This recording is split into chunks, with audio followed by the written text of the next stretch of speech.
নমস্কার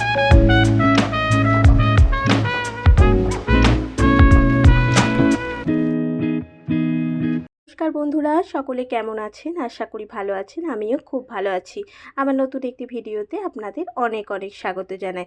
আজ শুক্রবার, তাই দিদির বাড়ি থেকে বিকাল 4টে নাগাদ আমি যাচ্ছি আজকে আমার বাপের বাড়িতে। আমার বাপের বাড়ি হচ্ছে গুসকরা। গুসকরা ঠিক নয়, বলতে গেলে গুসকরা থেকে 5 কিলোমিটার যেতে হয় জালপাড়া নামক একটি গ্রামে। আমি আজকে জামাইবাবুর সাথে যাচ্ছি গুসকরা, মানে আমার বাপের বাড়ি। জামাইবাবু বলল যে চল তোকে একটু গুসকরা ছেড়ে দিয়ে আসি। তাই বাইকে করে আমরা দুজন মিলে রওনা দিয়ে দিয়েছি গুসকরাতে। আসলে বর্ধমান থেকে গুসকরা দূরত্ব মাত্র 1 ঘন্টার রাস্তা, তাই বাইকে করেই বেরিয়ে পড়েছি। আর রাস্তায় যেতে যেতে এই সুন্দর আকাশটা কি সুন্দর দেখতে লাগছে, মনে হচ্ছে কেউ যেন ড্রয়িং করেছে। এত সুন্দর মনে হচ্ছে শরতের মেঘ না, কি সুন্দর দেখতে লাগছে আকাশটা, দেখুন খুব সুন্দর লাগছে। তাই ভিডিও করে নিয়েছি আপনাদের সবাইকে দেখাবো বলে, যে এই রকম জিনিস কিন্তু সচরাচর দেখা যায় না।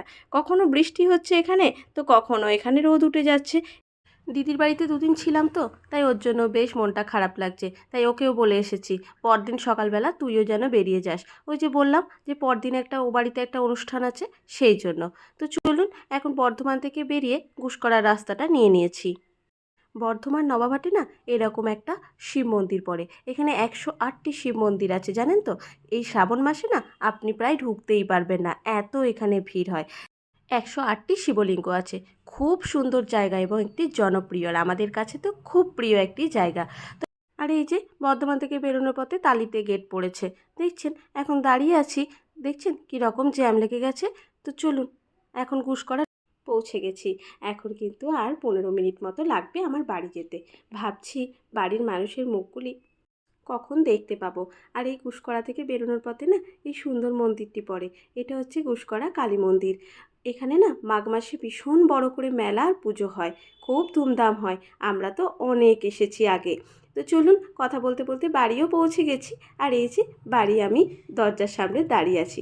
বোন দেখতে পেয়েই তো এক্সাইটমেন্ট ধরে রাখতে পারছে না, একদম জড়িয়ে ধরেছে আমায়। আর মা কাকিমা কী করবে আর কি খেতে দেবে বুঝতে পারছে না। আমারও খুব আনন্দ হচ্ছে, কতদিন পর বাড়ির মানুষের মুখগুলো একবার দেখতে পেলাম বলুন তো। আর এই যে এটি আমার ভাইজি, ওখান থেকে এই জামাটি আমি এনে দিয়েছিলাম, ওকে পরিয়ে দিয়েছি। ও এখন আর খুলতে চাইছে না, পরেই আছে। তো চলুন একটু ওপরে একটু ফ্রেশ ট্রেশগুলো হয়ে নিই, তারপরে একটু বাইরের দিকে বেরোবো দাদা বৌদিদের সাথে দেখা করতে। আর এই রুমটি আমার ছিল, এখন এটি বোনের দখলে পড়েছে।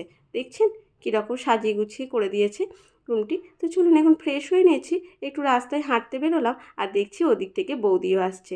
এই হচ্ছে আমার বড় বৌদি, আমার বাড়ির সব থেকে বড় এ। আসলে ছোট থেকে না এর সাথেই আমার যেন একটু বেশি টান। বিয়ের পর থেকে আমাদের সাথেই, তখন আমরা খুব ছোট্ট ছোট্ট, তখন থেকেই বৌদির সাথে যেন একটা অন্তরঙ্গ বন্ধুত্বর মতো যাকে বলে। তাই এই বৌদিকে সামনে দেখতে পেয়ে খুব আনন্দ। অনেক দিন দেখা সাক্ষাৎ নেই, তা ধরে বেঁধে নিয়ে গেছে ওর বাড়িতে। বাড়িতে নিয়ে গিয়ে গাছের কাঁঠাল আর দিয়েছে আমাকে 1 থালা কেটে আম, সব ওর বাগানের আম, জানেন তো?